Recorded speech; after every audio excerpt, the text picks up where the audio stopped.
Hi there. It is September 30th.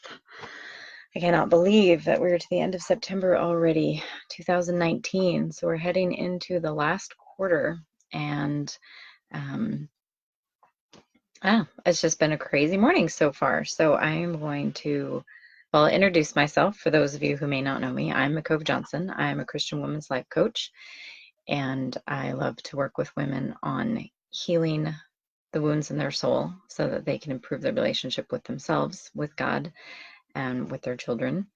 And love to teach on learning to hear God's voice for yourself and yeah, healing, living in step with who He says we are. And I'm on that journey very much so myself.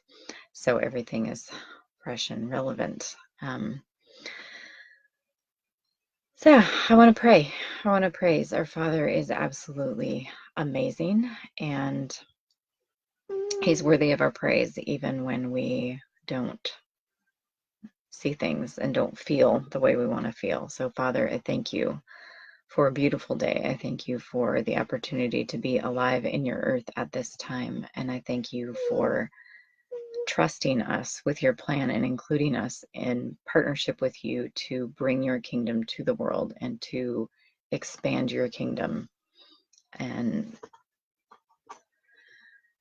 yeah, I just ask that you would show up and speak through my weakness today, that you would have something to say to anyone who watches this video live or is able to watch the recording.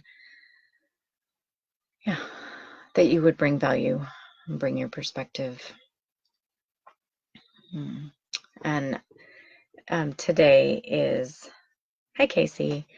Well, no, yesterday was the first day of the Jewish New Year, and it's the beginning of a new decade too, which seems to have a big significance. I don't understand it for sure, but it just, it's a new beginning. It's their new year. It's time, always time to like recalibrate, time to come back to where did we come from? Where is our place in the bigger story? And to gain that perspective of, okay, here's my place. This is where I am. This is where I have come from personally, like this little piece. This is where I've come from in the big picture.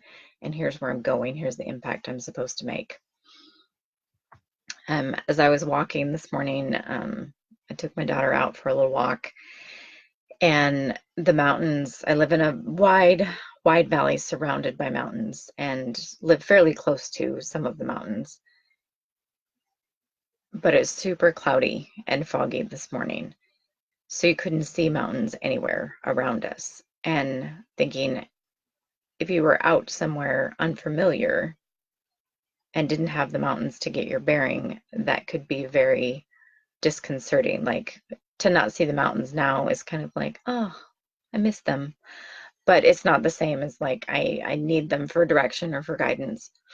And in the natural, it's easy to be like, of course the mountains are still there. The mountains didn't go anywhere. It's just cloudy or raining or whatever it is, but the mountains are still there. And at this time of year, they will be more beautiful when they reappear because they will be covered with white. And when the sun hits that bright, fresh new snow, it's just amazing. And we still have some green and yellow in the trees. So that striking contrast between the beautiful white when the sun hits it and then the sun hitting the green and the golden leaves is just amazing. And so we can look forward to that when the clouds lift. And in the spirit, we need a lot more practice at that. When circumstances come in and cloud and there's emotions and things we don't understand and there's questions and like this just isn't working out the way I wanted to, and I thought I was supposed to do that, but it doesn't feel like it's working. And whether that is like struggling with your career or struggling with your toddler, like all the way across, we can let that stuff cloud in and block our perspective. But in the spirit, we so often forget that the mountains are still there.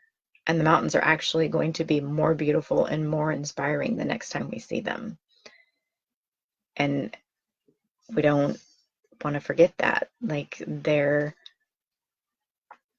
those spiritual mountains, those promises that God has made, who God himself is, our rock and our redeemer, does not move, does not change.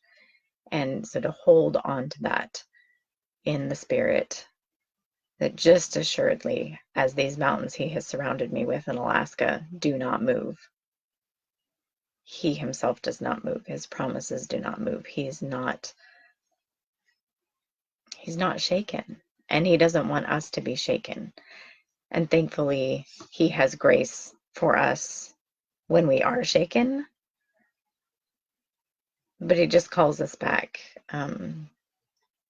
Something else I did this morning was reviewed my devotional notes from the month of September. I've kind of been, for the past 4 months, I guess I've had like a theme that I've been going after and asking him about for the month. And so since it was the last day of the month, I went back and reviewed. September, I've been praying into and asking him to reveal things about my calling. And so I went back through this morning of the journaling pages that I've done for September and was like, okay, what have you been speaking to me? What is my calling? What do you want me to teach others about calling? And there's so much of it in the natural, like I want those mountains outlined and detailed and like, here's the map. But so much of what he showed me is just how to be okay, even if I can't see the mountains. Like, always come back to me. Always stay in peace. There's rest. The lesson of running into the storm like an eagle so that you can be lifted above it and soar. And just all of these things about the inside, about the state of my soul, the state of my spirit is what he is calling us to. And then the details of a job or a career or a relationship or a task will all fall into place as we keep our spirit in that place of rest and trusting him and having the confidence to quickly obey when he calls us to something. So, yeah. Is there anything on your guys' heart this morning? Hi, Leah. Glad you could join me. Casey, I'm glad that was making sense connecting to you. I was going to talk about childhood emotional neglect this morning, and I had a crazy morning. I didn't have time to get my notes together like I wanted to. So I felt when I went on the walk and saw the clouds and the mountains that I wanted to share that when the emotional or the spiritual clouds come and cloud our vision, that the mountains are still there. And to practice, and God has the grace for us to practice and grow in that, but to practice remembering the mountains are still there. Practice remembering what the mountains look like, what security that gives you, what direction that gives you, what enjoyment that gives you, that the mountains are there and they're not going to move. So if you guys have any thoughts or questions, anything you'd like me to talk about today or another day, let me know. I'll hang on for just a minute because I know Facebook kind of takes a while to catch up with the comments sometimes, it seems like. And while I wait, and just again, Father, I bless everyone that's watching. I bless us with ears to hear and eyes to see what you are doing in this new year, in this season, the place that you want us to take to expand your kingdom, to make the impact that you want to make in this world.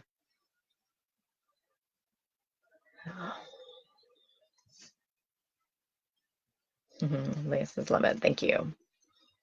All right. So, as a quick update before I go, and if you have thoughts, you can still put them in, and then I'll come back to them. But Mesta Majesty is 2 weeks from launching, which is kind of overwhelming, but exciting, and it's pushing me to grow and follow through on things that God has been telling me to do for a long time. So that's good. I'm working on the final tweaks on my website, and then I'll be able to share new updated website that I'm pretty excited about. It's not everything that I dream of, but it's way better than what I had. So I'm excited about that. And then getting the book formatted, all the final, everything just right so that it'll be ready to publish. And yeah, hopefully come up with good things for you guys to share if you're excited about it. And just bless you this week. I bless you for the month of October to hear God's voice more clearly, to find more ways to connect with Him and to hear what He's saying. And we'll see you back here next week. Thanks for joining.